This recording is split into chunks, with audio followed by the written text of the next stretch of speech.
I think love is not a narrow thing. It's not like, oh, you meet this person, we in love, we are together. But that's just one way to look at it. And I think love as a feeling is so much spread that when you start being true to yourself, it's not that easy. You feel love one day and then the next day you just don't.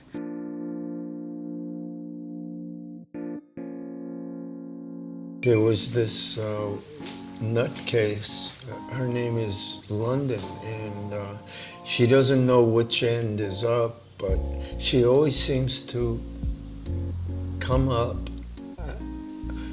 on top. But the thing is that when we ever get together, she always walks out of me, and I say, "Oh my God, thank God."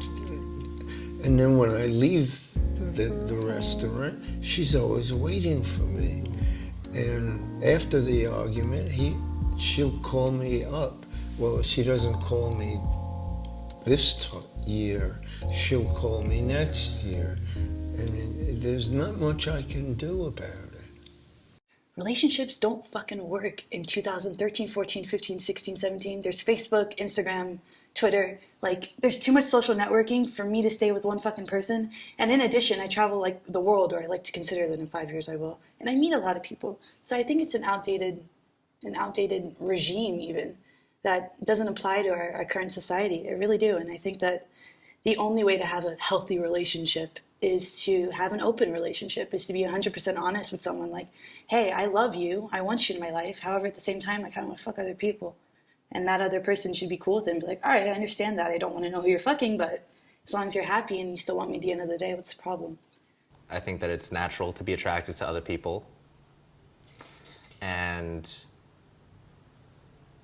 it feels like you're holding a part back of yourself, which is not necessarily a bad thing.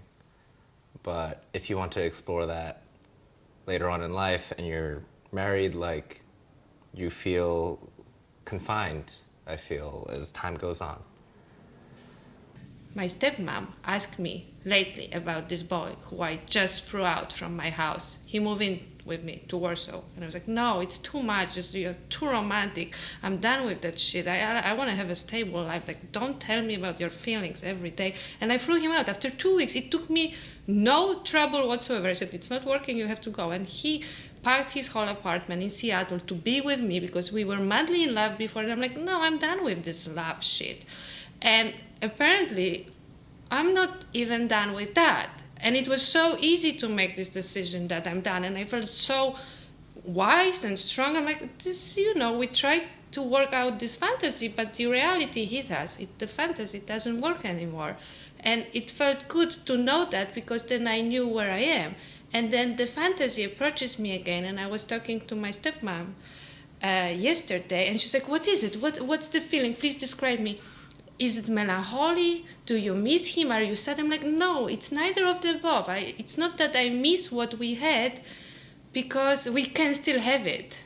It's there, it's out there. He's like on call in a beautiful way. And I was trying to come with what is this feeling? And then I came with a comparison that is like with a little balloon flying above you. And it's just a balloon, but the feeling is like, do I want to grab it or I want to let it go? It's like, and what if I grab this balloon? Or what if I let it go? Because I'm perfectly happy without the balloon. And that's the problem. I'm perfectly happy. So people would think that it's a great thing, but sometimes it's a problem. My friend Iman calls them the fables because he feels like they're always the same story of me meeting someone and, oh, I like him, oh, he's really nice, oh, he's really talented and he's inspiring, and we sat under the moonlight and listened to piano at the park and blah, blah, blah. And then 2 weeks into it, I'm like, I hate him, he's boring, da-da-da-da. So here I am coming from Kansas into the big city, and I somehow meet this girl on MySpace back in the day. This is before Facebook. No, this is before it was on Friendster, before MySpace. There was this German DP who hit me up on Instagram like 2 months ago, I think, or 3 months ago. He's like, hey, my name is Pat. I really like your photography. I'm coming to New York for 3 weeks. This is the time window. and I'd love to do something. And she was like, hey, you're cute. Let's hang out. And so I'm like, all right, sure. You know, I just moved here. And so I meet her, and she lives in the Lower East Side. And at the time, I was living Upper West Side. So I come down, and I'd only been here for maybe a month.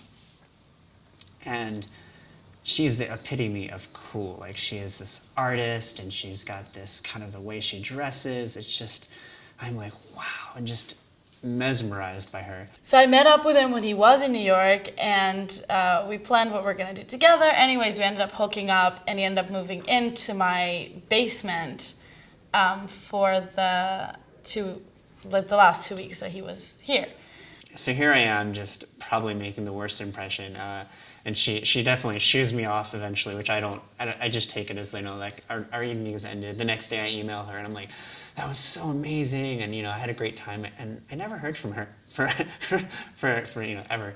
2 days ago, I get this direct message on Instagram from some really pretty girl, and she's like, hey, this is Pat's girlfriend or ex-girlfriend now. I just want to let you know that this whole time he's had a girlfriend, he's lied to you, and he was also hooking up with this other girl who lives in New York. And it's just who I know. And it was just really funny because he's like a 4. Without tattoos, he's like a 2.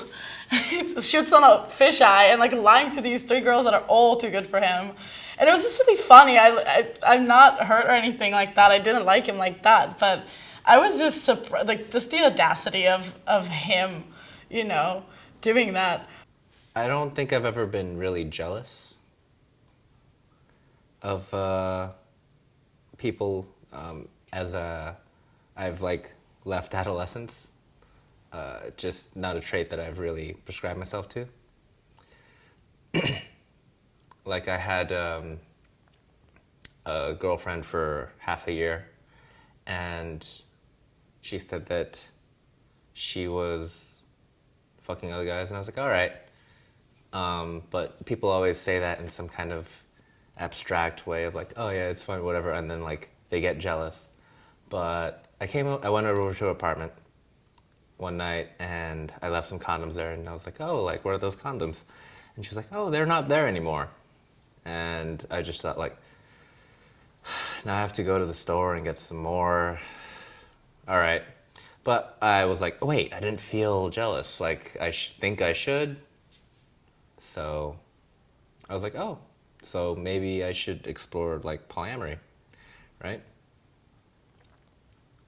But I definitely think I'm one of those that, like, falls in love really quickly and really deeply. And it might seem a little manic at first. And I've tried to sway away from that a little bit, because I've met a few assholes along the road. This is a great segue because I was thinking about a lover who recently broke up with me. I have several right now. I was dating for the first time in a decade, as I was very committed to long-term relationships, but I started to date. And my recent lover said that I am very undisciplined, and that he has a sense that he cannot be with someone who is undisciplined and hasn't really a sense of purpose. And I thought, of all the fucking things I've ever heard in my life, of all the excuses, undisciplined. I've dated some crazy fucking people in other news about relationships. I dated a French guy who was, like, all different types of absurd. And it was just, honestly, in retrospect, it was just because he was hot and rich. But at the time, I thought I really loved him. And turns out he was abusive and crazy. So that was fun to know. And right after that, I dated another French guy who was timid and never told me anything. And we dated for 10 months and couldn't tell me he loved me. You know, like that type of shit. But at the end of the day, I just explained, why the fuck are we doing relationships? It's ridiculous that I was even in these stupid conundrums. And I refuse to do it anymore. As of this video. No more fucking relationships. I'm over it. Done. Hurt. Fuck you, David, who broke up with me and told me I am undisciplined and you can't be with someone that isn't going to be your teammate. Fuck you! you know, because I'm going to find my king and someone that loves me and believes in me and just doesn't have these minute complaints, that sees my spirit and my light and my willingness to get up every day and like share kindness or a hug or a smile with somebody. Especially when I was younger, I really had this thing where I wanted to take care of people and I wanted to help them and try to make them better for like who they wanted to be. It was like a nurturing, motherly complex that don't really know where it came from, but the first 2 relationships I was in was definitely that. I think I saw two very different people suffering in a weird way, and I was like very attracted to that, and that scared me afterwards. And I tried to kind of consciously, like after those relationships ended in their own different ways, I tried to find somebody that was also a little more balanced and could take care of themselves. Okay, so right now I might be a little bit undisciplined. Right now I might be a little bit confused. Or right now I'm going through a heartbreak, or I'm mourning the loss of a parent or loved one. Or my dog is sick and that's causing me anxiety. You know, like, it's okay, like, where we are. So it's always so strange when people throw a curveball and make us feel like it's not okay. I don't apply very well to the idea that you love somebody and this person loves you, and then you kind of serve the love purpose. So I guess that's what I am being torn apart by right now, the different fantasies about love. And when I say fantasy, it's actually, for me, it's very true. The fantasy becomes more true than the reality itself. The reality is more of me trying to judge the fantasy and nail it down and make it mundane, so it doesn't flourish anymore. So let's say that's the key of me being torn apart right now, and it's not that I can't decide. So okay, so of course there are particular circumstances to everything, and so there are 2 boys. And it's not that I can't make a decision. It's like I like them both in a different way.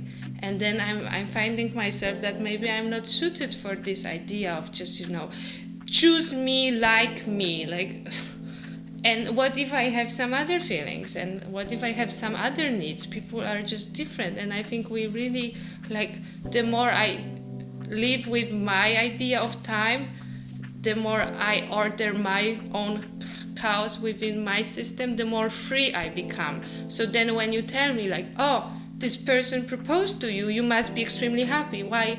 Because he did, or because I'm feeling it? So then you start owning your feelings that much that you kind of want to do it all, like what my mommy used to say. And in a way, you can do it. It just depends on how you're gonna feel. So my question is, what fantasy is going to be stronger for me, and at which time? And the only question is, will I want to grab this balloon or not? And I'm going to do that anyhow. I just can't tell you now what will I want to grab at one point. So it's unpredictable, and of course it is. Like everything is it is, but then it makes it always fresh and it renews itself, and the feeling is a natural feeling and it's a true feeling, not the feeling forced that we made this decision, we supposedly be doing this. For me, there is no supposedly. So yes, I guess it creates certain troubles for me and other people, but it's just the way how you look at it. So I don't know if I'm explaining it right.